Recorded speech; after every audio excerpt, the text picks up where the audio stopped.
कृषि जागरण के इस कार्यक्रम में आपका हार्दिक स्वागत है। आप जानते हैं कि कृषि जागरण आपके लिए हमेशा नई पहल करता रहता है और इसी तारतम्य में मैं श्रुति जोशी आपके साथ जुड़ने जा रही हूँ इस विषय पर कि कल जो बजट आने वाला है उस पर आम जनता की क्या अपेक्षाएं हैं, आम जनता क्या चाहती है। आप सब जानते हैं कि कल निर्मला सीतारमण जो देश की वित्त मंत्री हैं वो बजट पेश करने वाली हैं।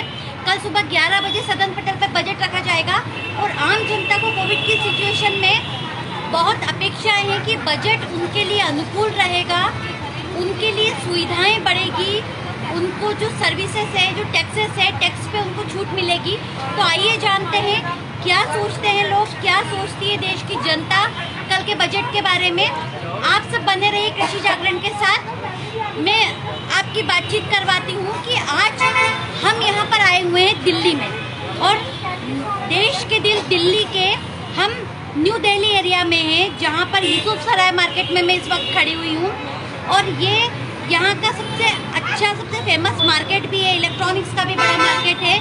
और पास ही यहाँ से लगभग 15 मिनट की दूरी पे देश की मिनिस्ट्री है और मिनिस्ट्री में क्या चीज़ें डिसाइड होती हैं बजट से रिलेटेड, क्या नई चीज़ें कल आपके सामने आती है, क्या नए वादे आपसे किए जाने वाले हैं, वो सब मैं आपके सामने लेकर आऊँगी।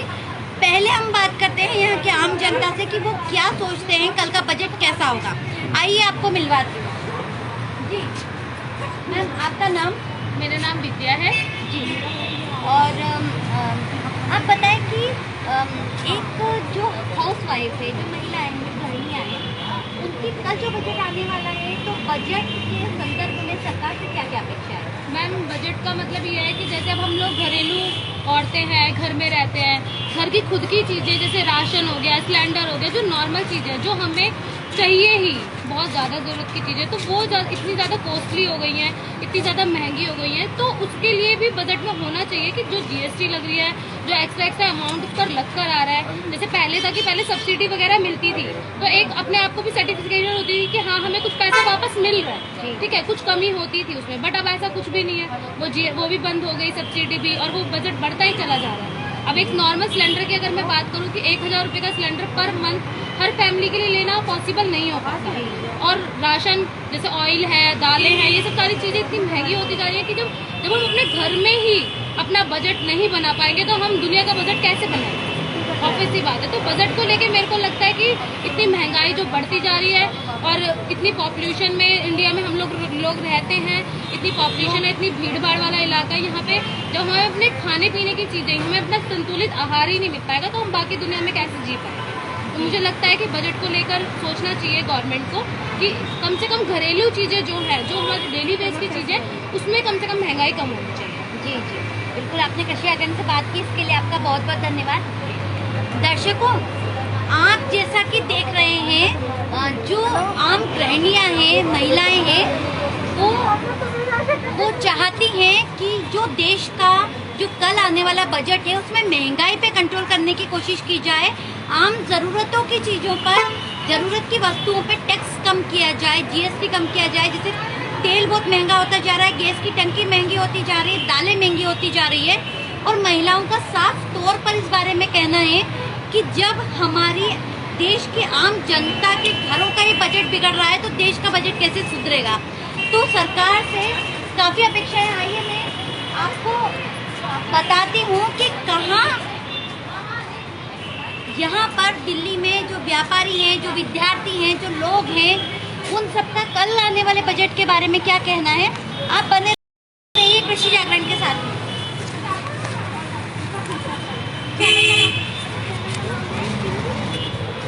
जी,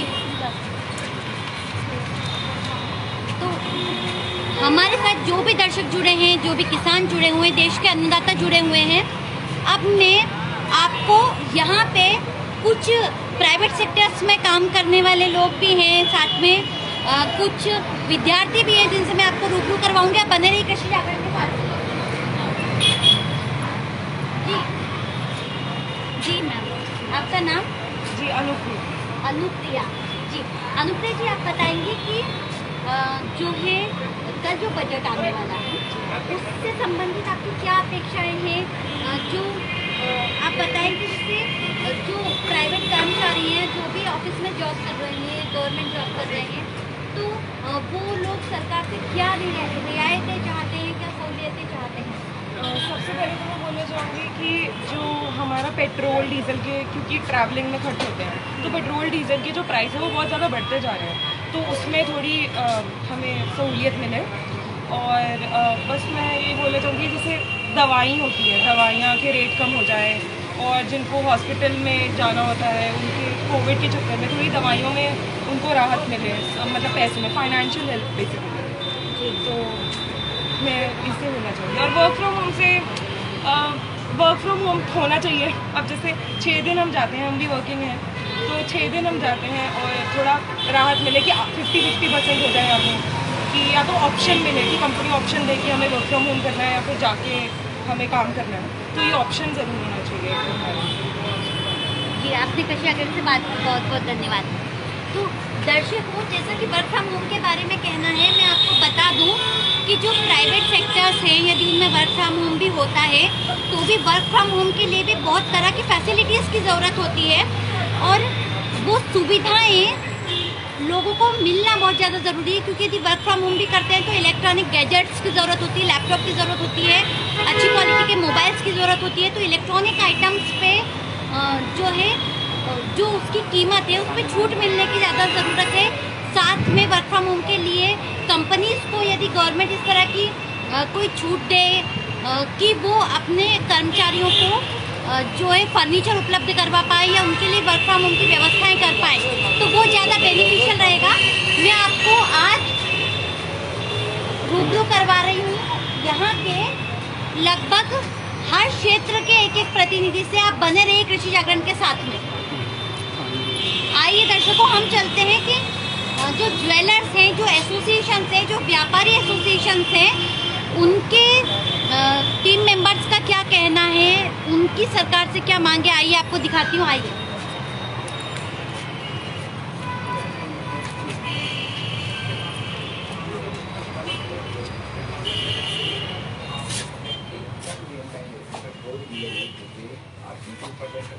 फेसबुक पर देख सकते हैं, ट्विटर पर जी देख सकते हैं, G5 OTT पर देख सकते हैं, और हमारी वेबसाइट। जी सर, आपका नाम? और अमित जैन है। अमित जैन जी। अमित जैन जी, आप बताइए कि जो है कल जो बजट आने वाला है उसको लेकर व्यापारी एसोसिएशन की ओर से और व्यापारियों की ओर से आपका क्या कहना है, आपकी क्या अपेक्षाएं हैं? मैडम, पहली बात तो कोविड की तीनों चारों लहरों ने सबसे ज़्यादा व्यापारी को इफेक्ट किया। तो गवर्नमेंट से हमारी यही उम्मीदें हैं कि गवर्नमेंट जो है व्यापारियों के लिए टैक्सेशन में, स्पेशली जीएसटी में कुछ छूट दे। जो जीएसटी के रेट्स हैं, जो जीएसटी के दर है, वो कम करे। दूसरा, इनकम टैक्स की जो टैक्सेबल इनकम होती है उसकी दर को बढ़ाए। टैक्सेबल इनकम का स्लैब बढ़ जाएगा तो उससे भी बहुत राहत मिलेगी। दूसरा, क्या कहते हैं, जो 80cc में जो डिडक्शन मिलती है उसको भी बढ़ाना चाहिए, उसको कम से कम डबल तो करे। उससे व्यापारियों को काफ़ी फायदा होगा।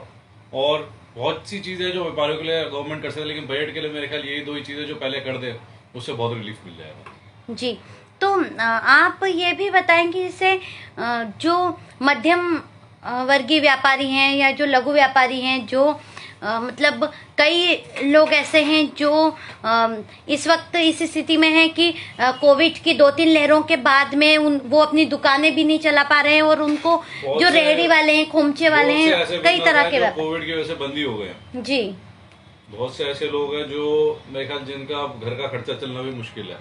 जी, उसके लिए गवर्नमेंट को जो है उनको फाइनेंशियली हेल्प करके और दोबारा से बिजनेस सेटअप करने में हेल्प करनी पड़ेगी। जी, तभी कुछ हो सकता है, तभी उनके धंधे चलेंगे। जी बिल्कुल।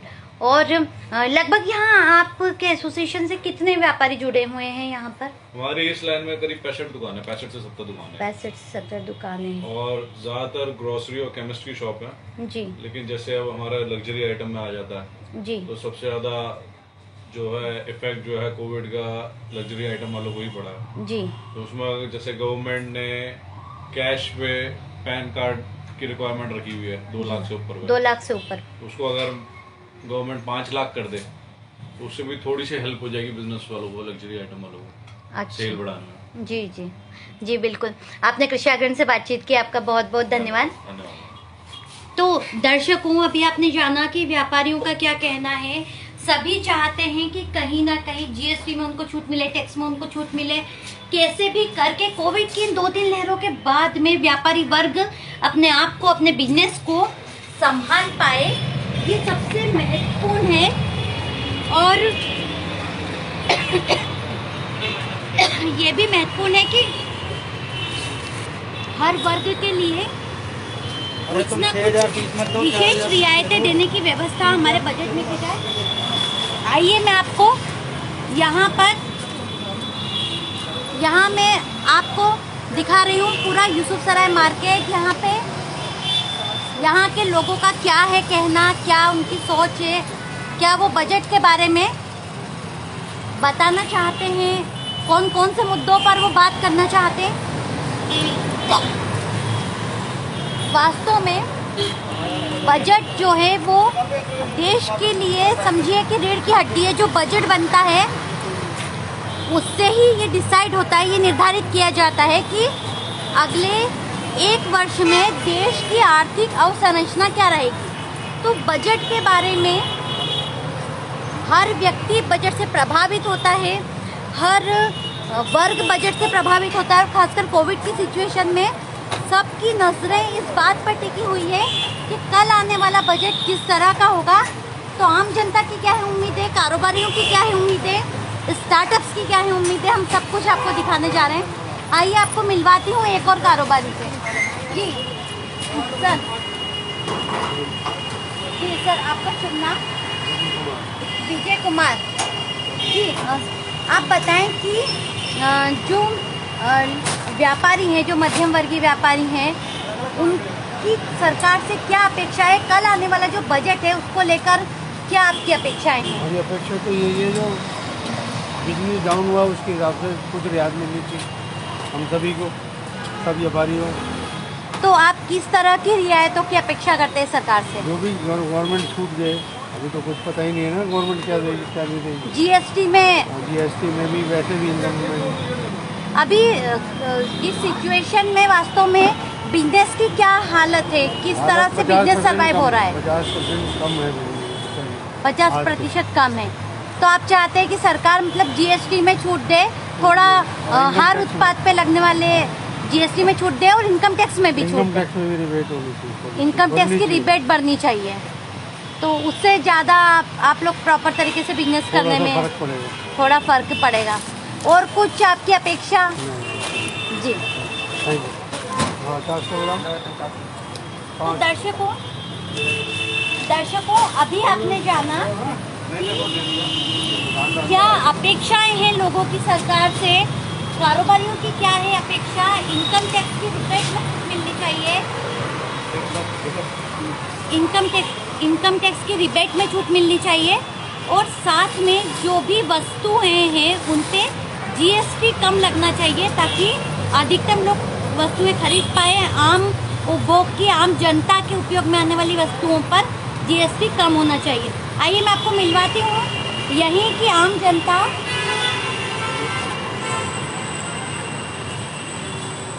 यहीं की आम जनता जो कुछ कहना चाहते हैं, जो कुछ बताना चाहते हैं।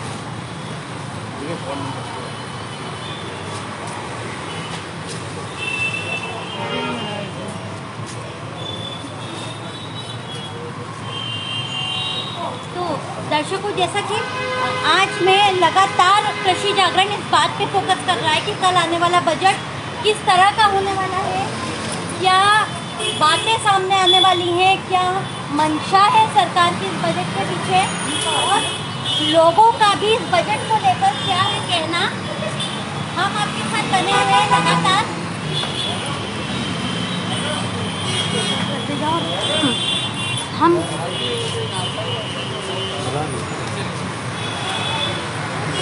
हम आम जनता का भी क्या है कहना बजट को लेकर, और क्या लोगों की सोच है, वो सब हम आपको आज लगातार बता रहे हैं। सबसे महत्वपूर्ण है कि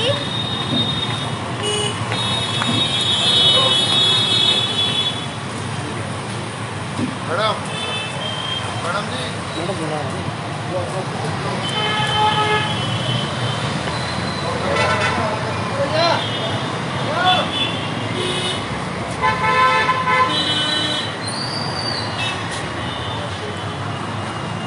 दर्शकों, हम आपको मिलवाते हैं कि यहाँ जो दर्शक हमारे साथ हैं, जो यहाँ पर हमारे साथ लोग जुड़े हुए हैं, उनको हम यहाँ की जो एसोसिएशन है उससे संबंधित कारोबारियों से मिलवाते हैं, जिनसे मिलकर उनकी प्रतिक्रिया हम जानते हैं। जी सर, आपका शुभ नाम? प्रवेश अग्रवाल। जी प्रवेश अग्रवाल जी, आप बताएं कि कल जो बजट आने वाला है उसको लेकर आपकी सरकार से क्या अपेक्षा है? अपेक्षा तो बहुत सारी है। हमारे साथ सबसे पहले तो बात किया है सरकार ने कि भाई जब कोविड आया सबसे ज़्यादा मेहनत किसने की? व्यापारियों ने करी, दुकानें बंद करी। जिन्होंने दुकानें खोली दोनों को किसी भी प्रकार से किसी भी उससे कहीं भी कोई सुविधा का वो नहीं दिया। दूसरा, हम ये चाहते हैं कि जीएसटी में थोड़ा सा रेट रिबेट की जाए, इनकम टैक्स में भी थोड़ा सा देखा जाए कि भाई व्यापारियों के काम पहले के मुकाबले बहुत कम हुए हैं। जिनकी सेल पहले माना रोज की सेल 10,000 रुपये की थी, आज वो 5,000 6,000 रुपये में अपने सर्वाइव कर रहा है। स्टाफ को भी पालता है, स्टाफों के भी बच्चे होते हैं, उनके लिए भी सोचता है। और इसी तरह की मतलब बहुत सारी समस्याएं जो व्यापारी वर्ग के लिए किसी भी सरकार ने, बीजेपी आए, कांग्रेस आए या उससे भी पहले जिसने भी राज किया है, कभी किसी ने, आप आदमी पार्टी हम लोगों से पैसा लेके नीचे वालों को बांट रही है। वो कौन सा अधिकार है कि उसको बांटने का कि वो नीचे बांटे? वो कम से कम जिनको सुविधा देनी चाहिए, जिनको बढ़ाना चाहिए उनको बढ़ाए, फ्री ना बांटे राशन। जी, आप बताएं व्यापारियों की ओर से कि आप सरकार से क्या चाहते हैं? आप कौन कौन सी वस्तुओं पे जीएसटी में कमी चाहते हैं? सब्सिडी में किसी तरह की कोई रियायत आप चाहते हैं? आप अपना पक्ष रखें। सब्सिडी तो हम लोगों को किसी प्रकार से मिलती नहीं है कहीं भी। उल्टा जीएसटी है, जीएसटी में जैसे कपड़े हैं, ज्वेलरी है।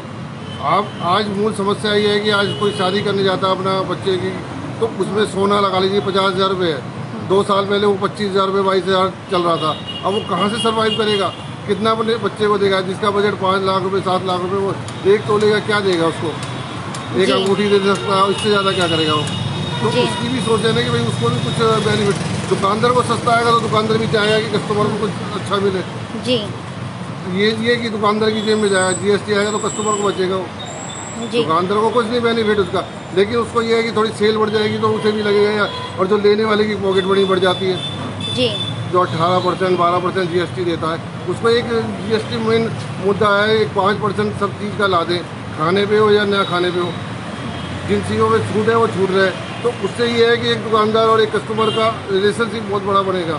अब जैसे बड़ी बड़ी कंपनियां आ गई, अमेजोन है, फ्लिपकार्ट है, इनमें भी तो कितना बड़ा हुआ है कि आज व्यापारी उसमें भी पिस रहा है। जी, तो आप बताएं कि जो ये लघु और मध्यम व्यापारी जो हैं, जिन पे कोविड की सबसे ज़्यादा मार पड़ी है, जिनके बिजनेस पे, उनके लिए क्या आपके कुछ सुझाव है जो बजट में इंक्लूड होने चाहिए? बजट में उनको हेल्प देनी चाहिए।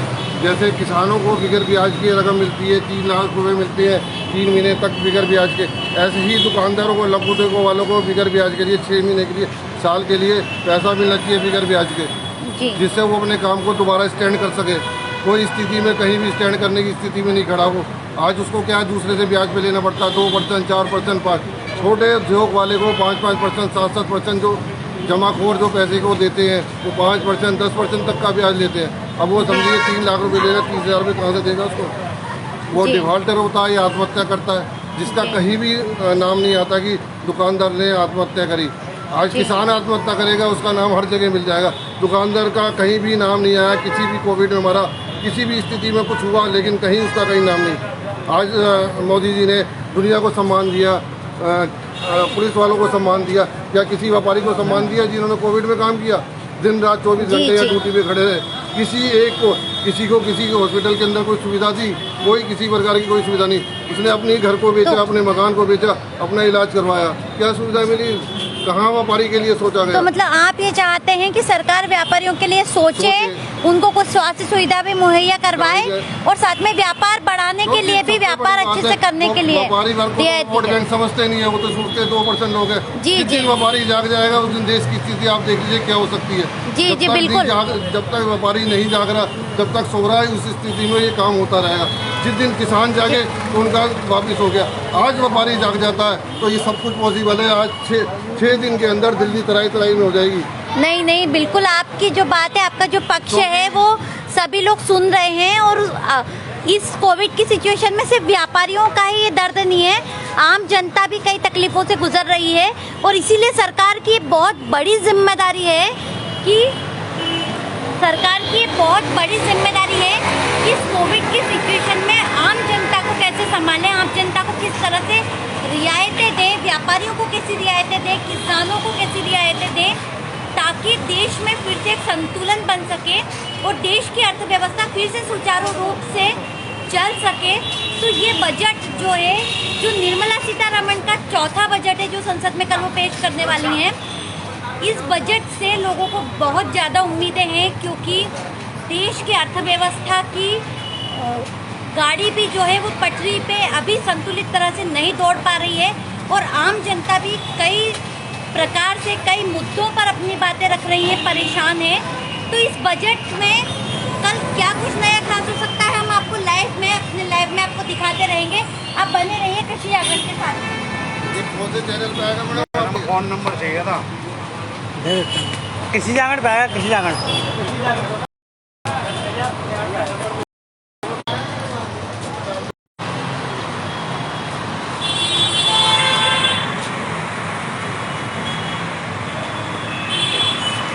किसान भाई भी हमारे साथ जुड़े हुए हैं देश के, आप देख सकते हैं,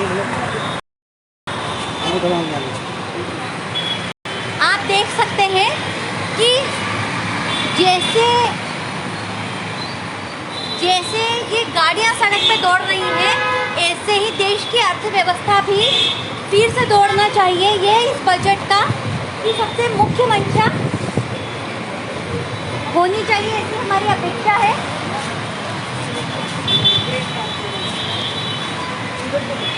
दर्शकों को बता दूं कि हम देश के दिल्ली से बात कर रहे हैं और आप देख सकते हैं कि दिल्ली में इस वक्त पूरा मार्केट खुला हुआ है, लोगों की आवाजाही चालू है। हालांकि कोविड की सिचुएशन है, लेकिन सब लोग अपने आप को संभालते हुए, प्रिकॉशंस लेते हुए अपने काम कर रहे हैं। जैसे देश में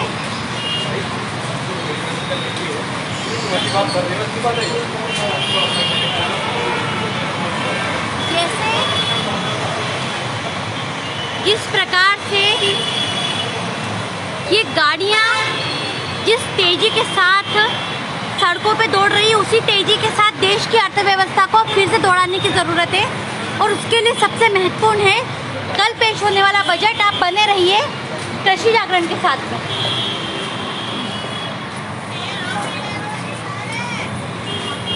हम आज निकले हैं दिल्ली के यूसुफ सराय में और यहाँ आम जनता से मिल रहे हैं, विद्यार्थियों से मिल रहे हैं।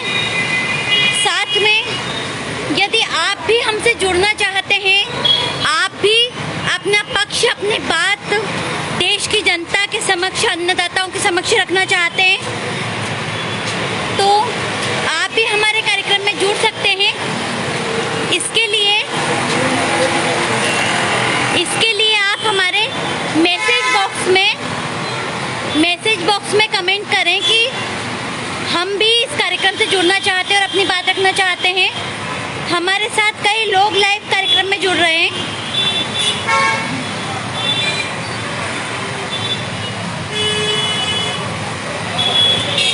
आज हमारे कार्यक्रम में जुड़े हुए हैं कैलाश चंदर जी, जो हमको लाइव कमेंट में ये लिखकर भेज रहे हैं कि किसानों का कर्ज माफ़ किया जाए। साथ में कई और लोग जुड़े हुए हैं जिनका ये कहना है कि यदि सांसदों को, विधायकों को सुविधाएं मिल सकती हैं, बिजली मुफ्त में मिल सकती है, तो किसानों को भी बिजली पर कुछ रियायत मिलनी चाहिए सिंचाई सुविधाओं के लिए। आप बने रहिए कृषि जागरण के साथ और यदि आप इस कार्यक्रम से लाइव जुड़ना चाहते हैं, अपनी बात रखना चाहते हैं, तो आप हमारे कमेंट बॉक्स में कमेंट कीजिए। हम आपको इस कार्यक्रम में लाइव भी सुनेंगे।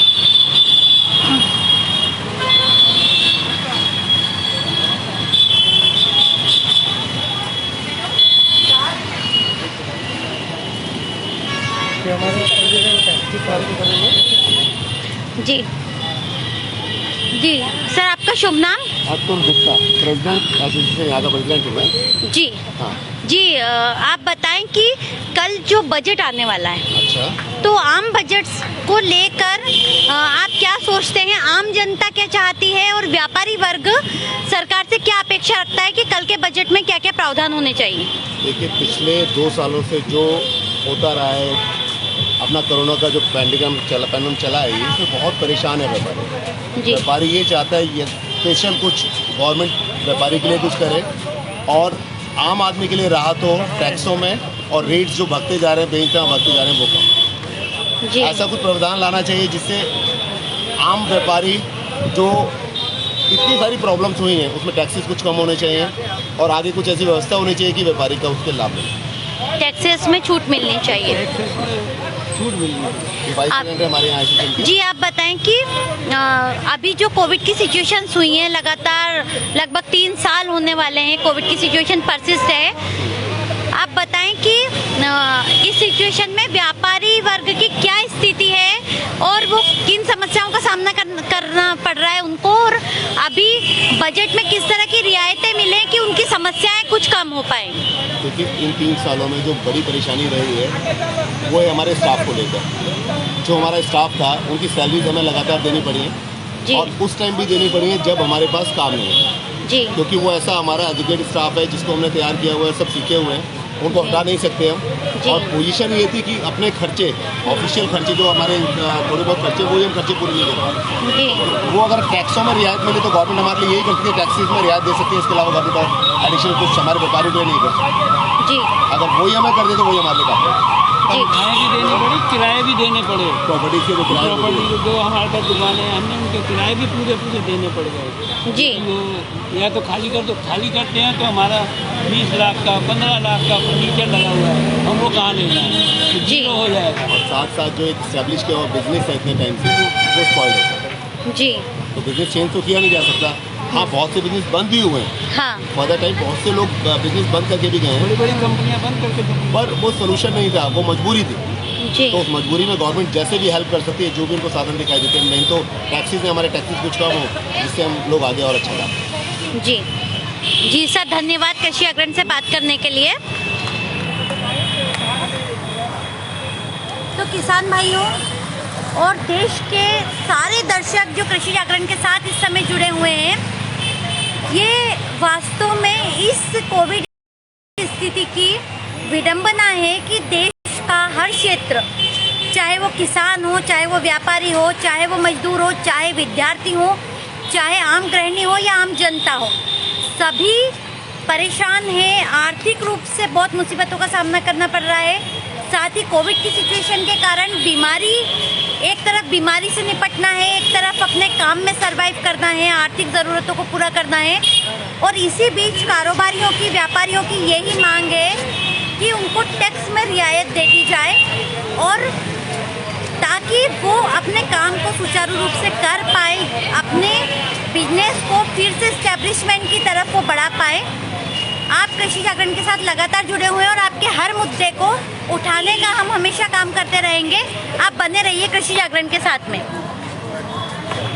मैं आपको दिल्ली के यूसुफ सराय मार्केट में लेकर आई हूँ और यहाँ हम लोगों से, साथ में व्यापारियों से, मझले व्यापारियों से, सबसे हम जान रहे हैं कि कल के बजट को लेकर उनकी क्या मंशा है, उनकी क्या सोच है। हमारे साथ जुड़े हुए अनूप चौधरी, जिनका ये कहना है कि किसानों का केसीसी कर्ज माफ़ किया जाना चाहिए क्योंकि मौसम खराब होने के कारण किसानों की फसलें बर्बाद हो गई है। जी हाँ अनूप जी, आपकी मांग बिल्कुल सही है। देश के लगातार कई किसानों की इस बारे में मांग आ रही है कि किसान सम्मान निधि की राशि बढ़ाई जाए, फसल बीमा योजना की राशि बढ़ाई जाए और केसीसी कर्ज भी माफ़ किया जाए। हम यहाँ आपको लगातार मिलवा रहे हैं, लोगों की राय जान रहे हैं और साथ में आपको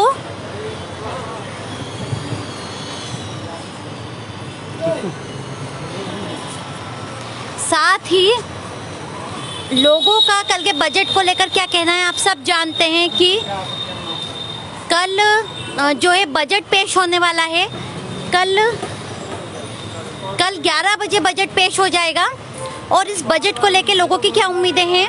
आप सब जानते हैं कि बजट के एक दिन पहले जो हलवा सेरेमनी जो होती है वो इस बार नहीं की गई है। कोविड के रूल्स और रेगुलेशन को फॉलो करते हुए पूरे स्टाफ को मिठाई ज़रूर बांटी गई है। और साथ में आज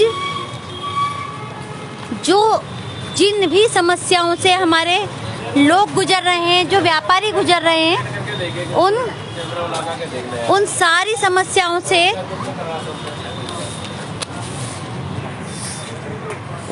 समस्याओं से आपको रूबरू करवा रहे हैं हम लोग। और ये भी साथ में बता रहे हैं कि कल के बजट से क्या अपेक्षा है। मेरे सहयोगी राहुल सिंह भी हमारे साथ जुड़े हुए हैं। आइए उनसे जानते हैं कि कल के बजट के बारे में वो जो लोगों से मिले हैं तो लोगों की किस तरह की प्रतिक्रिया रही है। अमूमन मैं यूसुफ सराय मार्केट में घूमा हूँ तो देखा यहाँ पर जो व्यापारी वर्ग है वो कहना चाह रहा है कि मुझे इनकम टैक्स में आराम मिलना चाहिए और जीएसटी को थोड़ा डाउन करना चाहिए। और जो कोविड के टाइम पे जो व्यवसाय बंद हो गए हैं, जो ख़त्म हो रुक गए हैं, उनको फाइनेंशियल हेल्प करके उनकी मदद करें और उनको दोबारा स्टार्ट करने की कोशिश करें। यही क्या है, अभी तक राय यही दी है कि अमूमन उनको थोड़ा उनके बारे में एक्सप्लेनेशन दें कि मतलब गवर्नमेंट की इनके थोड़ा उनको कुछ फ़ायदा मिले। उनको गवर्नमेंट उनके बारे में भी कुछ सोचे कि उन्होंने इतनी हेल्प की लेकिन गवर्नमेंट ने उसके हिसाब से उनको सम्मानित नहीं किया। कई किसानों ने बोला, व्यवसाय ने बोला, तो इस तरीके की राय रही है सबकी। तो अभी मैं विजिट कर देख रहा हूँ। जी यही कहना चाहता हूँ। फिलहाल मैंने भी सोचा है और देखा है तो यही बताता हूँ आपको। जी, तो राहुल का भी ये कहना था, वो जितने लोगों से मिले हैं, जिन जिन लोगों की उन्होंने प्रतिक्रिया जानी है, लगभग सबका यही कहना है कि टैक्स में रियायतों की बहुत ज़्यादा ज़रूरत है इस वक्त। और साथ में जो है मुख्य बात ये भी है कि जो कोविड की सिचुएशन है इसमें कृषि क्षेत्र के कारण भारत की इकोनॉमी को बहुत सहायता मिल पाई थी। तो कृषि क्षेत्र में विशेष कार्य करने की ज़रूरत है। एग्रीकल्चर बेस्ड जो स्टार्टअप है उनको फैसिलिटीज़ दी जाने चाहिए। उनको जो लोन लेने की प्रक्रिया है, जो स्टार्टअप बनाने की प्रक्रिया है, उस प्रक्रिया को आसान किया जाना चाहिए। साथ ही जो गवर्नमेंट की जो किसानों के लिए जो नीति है, चाहे वो फसल बीमा योजना के बारे में नीति हो या किसान सम्मान निधि योजना के बारे में, उन योजनाओं के लाभ लेने की प्रक्रिया को थोड़ा आसान बनाए जाने की ज़रूरत है ताकि किसानों को सुविधा मिल सके। साथ ही किसानों को कुछ हद तक यदि मुफ्त बिजली भी मिल पाए तो ज़्यादा अच्छा रहेगा। साथ ही एग्रीकल्चर बेस्ड इंफ्रास्ट्रक्चर को मजबूत करने की बहुत ज़्यादा इस वक्त ज़रूरत है। फूड प्रोसेसिंग यूनिट्स और कस्टम हायरिंग सेंटर्स अधिकतम लगाया जाए। उसके लिए गवर्नमेंट का जो कृषि से रिलेटेड बजट है उस बजट की फंडिंग को बढ़ाया जाए ताकि जो आम किसान है वो किसान भी अपनी फसलों से जो है फूड प्रोसेसिंग यूनिट के द्वारा जो है अपनी फसलों के द्वारा अच्छे उत्पाद बना सके और उन उत्पादों को, उन प्रोडक्ट्स को मार्केट में सेल कर सके। साथ ही कस्टम हायरिंग सेंटर्स की बहुत ज़रूरत है, भंडारण केंद्रों की ज़रूरत है जहां किसान का अनाज खराब ना हो। तो मेनली एग्रीकल्चर बेस्ड स्टार्टअप पे फोकस करने की ज़रूरत है। साथ ही प्रधानमंत्री फसल बीमा योजना, किसान सम्मान निधि योजना की राशि को बढ़ाए जाने की ज़रूरत है। Custom hiring centre, food processing centres को जो है ज़्यादा अनुदान देने की, ज़्यादा उनके लिए राशि मुहैया करवाने की ज़रूरत है और अधिकतम फूड प्रोसेसिंग सेंटर लगाए जाने की आवश्यकता है। और साथ में किसान चाहते हैं कि उनको गवर्नमेंट की योजनाओं का लाभ आसानी से मिल सके, उस प्रक्रिया को थोड़ा सा आसान बनाया जाए।